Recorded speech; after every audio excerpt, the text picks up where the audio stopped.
நல்லா கவனிங்க.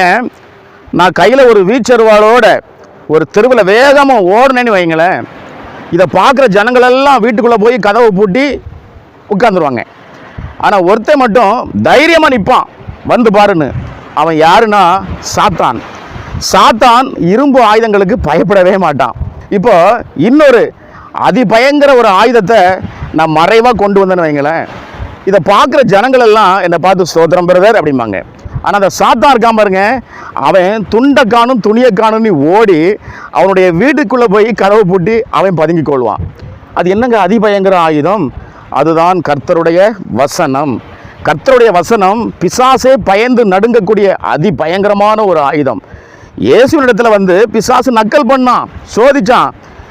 பிசாசின் நடு மண்டையில் ஒரே போட்டார், அவன் ஓடியே போயிட்டாங்க. கர்த்தருடைய வசனத்தை இருதயத்தில் வைங்க, பிசாசு உங்கள் பக்கம் தலை வச்சு கூட படுக்க மாட்டான்.